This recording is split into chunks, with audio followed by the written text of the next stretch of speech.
Warsaw has become a magnet for neo-Nazis and ultra-nationalists. This martial arts group from Russia is just one of the far-right organizations attending a congress on Friday promoting white supremacist ideologies. A man without a will is like a knife without a blade. Every year, the extreme right celebrates Poland's Independence Day with a march through the capital. Their opinions are no longer confined to the margins here. The ruling Law and Justice Party has adopted the nationalist rhetoric and placed it in the mainstream of the country's politics. Their leader, Jarosław Kaczynski, warned that refugees from the Middle East were bringing in parasites and diseases.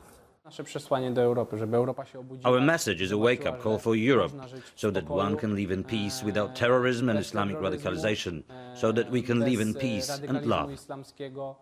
Nobody thought the war and its effects would last half a century for Poland.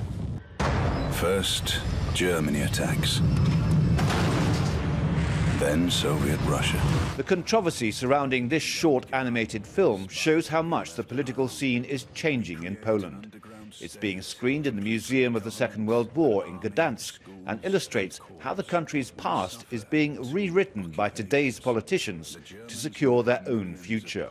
Its history is not a comic book, and right now it's like they are treating our heroes as comic book characters, like Fantastic Four, to get their, I do believe, to get some political advantage. So it's horrid.